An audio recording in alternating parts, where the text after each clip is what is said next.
Well, we had the store at 48 West Main Street, and we had moved to the apartment.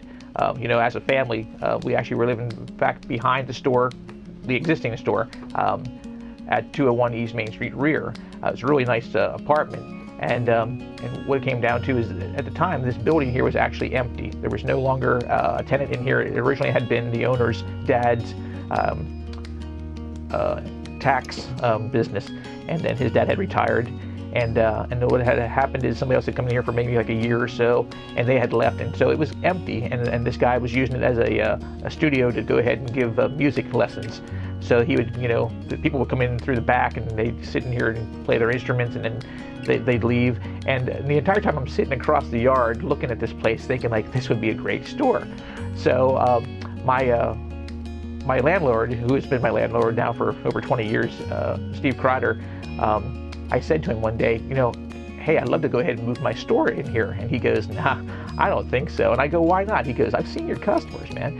And I go, well, come on. He goes, no, I've seen your customers. I said, you've seen some of my customers. What people don't realize, and I'm sure that, if you come in here more than once, is that everybody's my customer.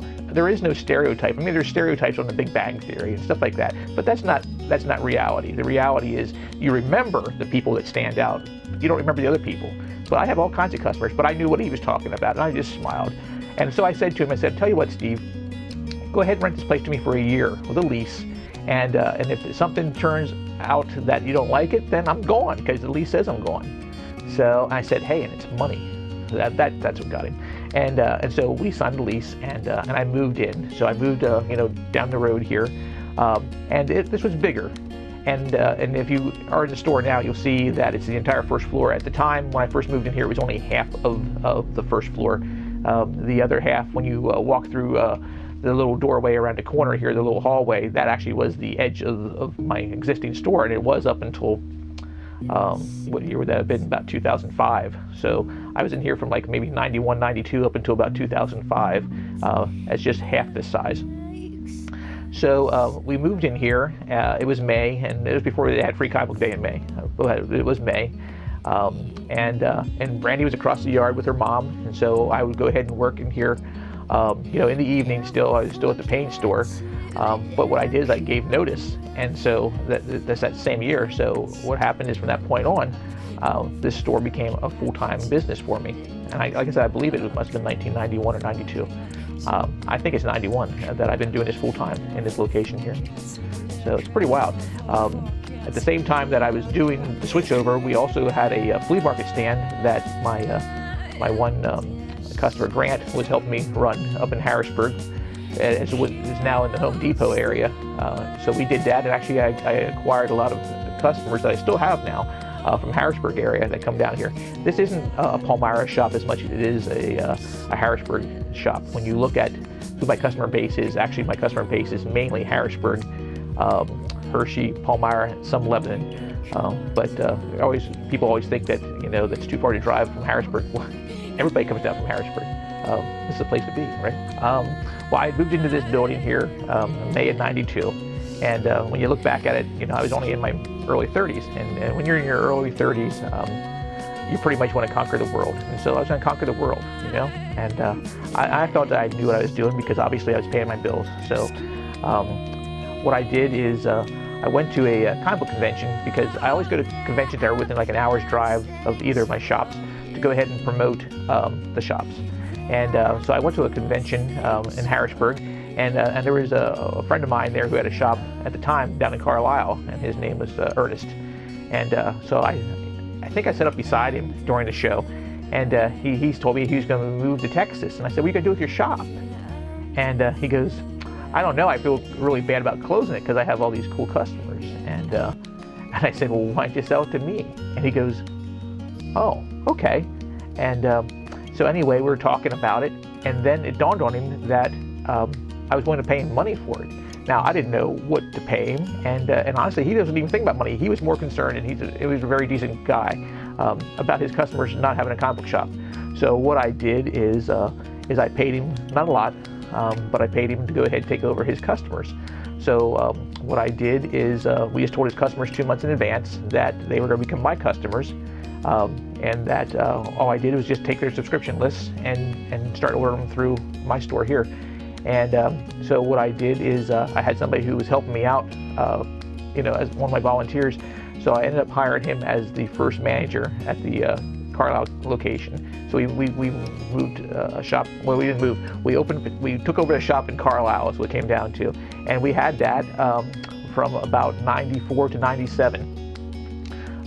Originally, the first manager was there for maybe a month or two, and then Andy, who's still one of my customers here, he became the manager of it for a couple of years, and then eventually he left to go ahead and open up a restaurant around the corner. And so I had another manager, Jim Snavely, and Jim Snavely was actually with me up until the very end of that store being in existence. What I did is when I closed the store down there in Carlisle, and the reason we closed it is not because we weren't making money. It's just that Annette was never wild about me spending a lot of time away from the house, and so it came down to we kind of decided it would be better for our family if I would go ahead and close the store. So what we did is we gave people three options. One option was to go ahead and go to another store if they wanted. Let me rephrase that. We gave them three options, and the last option was to go to another store, closer. Or the first two options is just to go ahead and come down here to Palmyra. Now we have monthly standing orders here in Palmyra. What I said to those guys and girls in Carlisle was, hey, as long as I see you every 2 weeks or every 2 months, you can come down to here, and I'll still save your books. So at the time that we took over the store from Ernest, we had 50 standing order customers when I walked in the door. When we closed the store, I had 100 standing order customers, and I still closed the store. So like I said, it had nothing to do with making money or not making money. It's just it had to do with the family. So out of those 100 people, 25 initially came down to Palmyra either through mail order, which would have been the other choice. They could have either brought their stuff down here and drove down here. They could have done mail order, or they could have gone to another store. So 25 of them actually came down with me. And of those 25 people, you figure this is 1997, so it's what, 15 years ago. I still probably have between 5 to 10 of those people out of the 25. I always love when I have people who drive past other comic book shops to come to me. I'm not saying anything bad about anybody else's shop, but I just like the idea that I must be doing something right if they're willing to go ahead and come to me. So I try hard. So that was the first experience with having a second location. And then, like I said, we did that because of the family closing it down. But then years later, we opened up the Ephrata shop, and the Ephrata shop was open for completely different reasons. I was kind of like bored, and I thought that I could go ahead and just go ahead and open up another shop that I wouldn't be so bored. So a friend of mine had said that he was opening up a shop and it was going to cost him between $50,000 to $100,000 to open up a shop, and I'm thinking like, nah, it doesn't cost that much. Well, it does. Okay, so I opened up the Ephrata shop in of August of 2008, and it's still going on, and it still is very tough, to make a profit down there because we're in a recession, just like we were, back when I first started this store. I feel that it's going to go ahead and fly, but I had to adapt. I had to go ahead and make it a smaller store. I had to go ahead and make it more of an annex than a store, is what it comes down to. But at the same time, it's really cool that I have people at Ephrata, the same way it was in Carlisle. It's really cool that I have people who are at Ephrata who come up here occasionally because, my store down there. And like I said, the people from Carlisle that I still have.